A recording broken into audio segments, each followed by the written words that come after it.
Kasih karunia dan damai sejahtera Allah Bapa kita dan anaknya Tuhan Yesus Kristus menyertai saudara. Amin.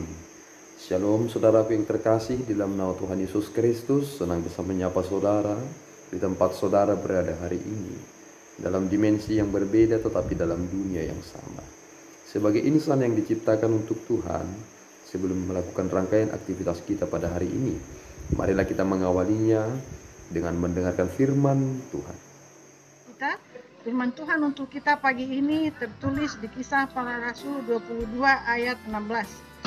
Dan sekarang, mengapa engkau masih ragu-ragu? Bangunlah, berilah dirimu dibaptis dan dosa-dosamu disucikan sambil berseru kepada nama Tuhan. Demikian firman Tuhan. Terima kasih. Saudaraku yang terkasih di dalam nama Tuhan Yesus Kristus, pada akhirnya Paulus berbicara kepada orang-orang Yahudi bahwasanya mereka menolak setiap pemberitaan yang jika dalam pemberitaan itu ada nama Yesus di dalamnya.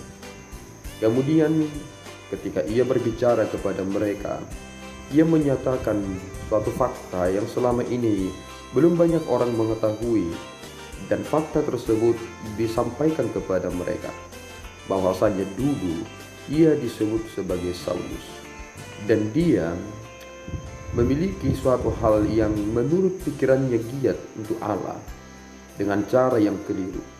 Kekeliruan dari Saulus pada waktu itu adalah ia meminta surat dari para imam-imam besar untuk menghabisi mereka, yang dalam Kisah Para Rasul pasal yang ke-22 dikatakan mereka yang disebut sebagai pengikut jalan Tuhan.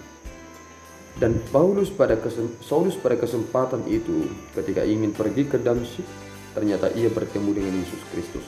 Dan apa yang kita dengarkan hari ini adalah bagian di mana Ananias, sebagaimana Tuhan Yesus menyuruh Saulus untuk datang kepada dia, dan ternyata lewat Ananias lah ia kembali bisa melihat dan menyerukan hal ini kepadanya.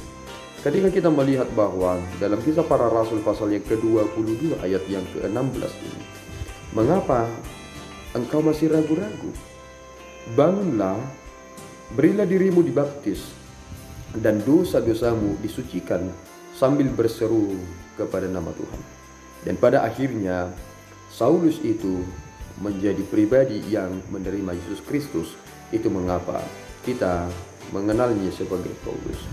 Ternyata saudara yang terkasih, di perjanjian lama ada sosok yang menjadi raja sangat penting kala itu, yang ternyata pada masa akhirnya dia menjadi pribadi yang ditolak Allah. Namanya adalah Saul.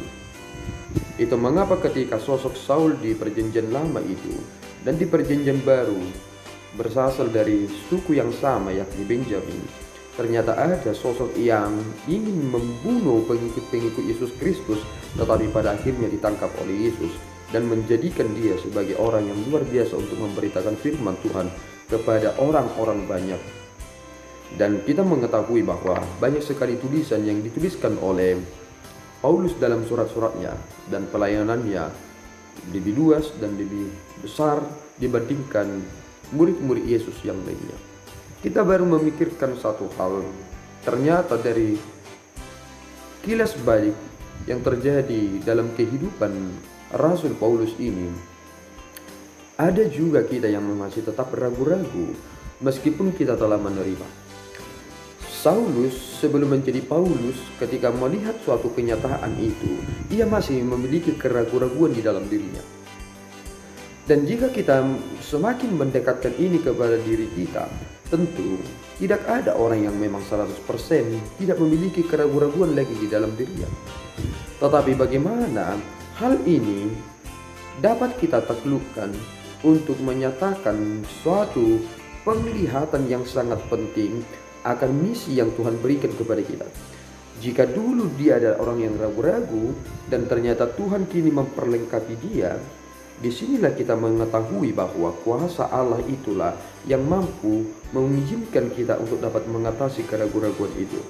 Dan manusia memiliki bagian itu juga adalah bagian dari esensi. Sehingga ketika itu adalah bagian dari esensi, bisa menjadi kekuatan yang besar.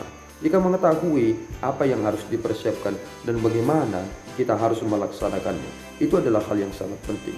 Tetapi dalam nats kita hari ini, keraguan-raguan dari Saulus yang belum bertobat ini adalah tentang apa yang ia lihat. Nah, ternyata setelah ia diizinkan untuk ia kembali ke Yerusalem, dan ketika ia sedang berdua di dalam bait Allah, rohnya diliputi oleh kuasa ilahi, dan dia melihat dia yang berkata kepadanya. Ini adalah hal yang sangat penting yang kita harus dapatkan dalam kesempatan yang baik ini. Bahwasanya kita ini mengizinkan keraguan-raguan itu menutupi cara kita untuk menggapai masa depan. Dan Kristus telah menyatakan visi itu kepada kita. Bahwasanya satu jaminan yang nyata yang telah Yesus Kristus janjikan adalah bahwa Dia akan senantiasa menyertai kita. Itu adalah prinsip utama. Ketika kita berkata, bukankah Yesus Kristus berkata, aku akan menyertai kamu? Lalu jika aku gagal, itu bukan urusan saudara. Urusan saudara adalah sebagaimana Yesus Kristus menyuruh saudara. Sebab apa yang menurut saudara adalah suatu kegagalan berbeda dengan apa yang dilihat oleh Allah sendiri. Sebab Allah punya penilaian sendiri terhadap apa yang kita kerjakan. Mengapa kita masih ragu? Dan dalam hal ini, keraguan-raguan itu akhirnya dipatahkan ketika ia memberi dirinya untuk dibaptis. Kita ini adalah milik Allah.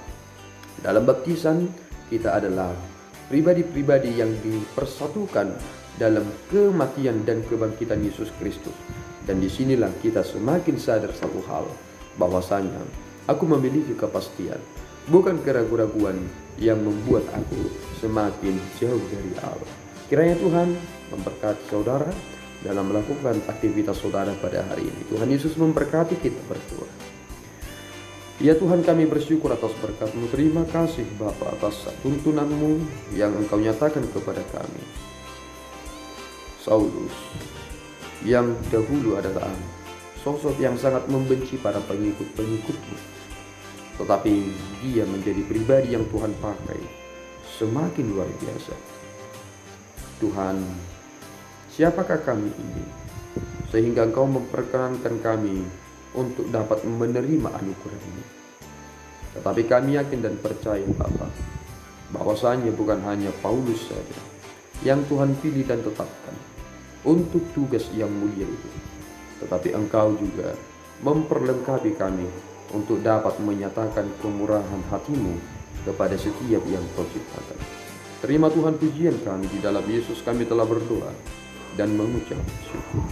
Anugerah Tuhan kita Yesus Kristus, kasih setia Allah Bapa, dan persekutuan Roh Kudus menyertai saudara. Amin. Tuhan Yesus memberkati.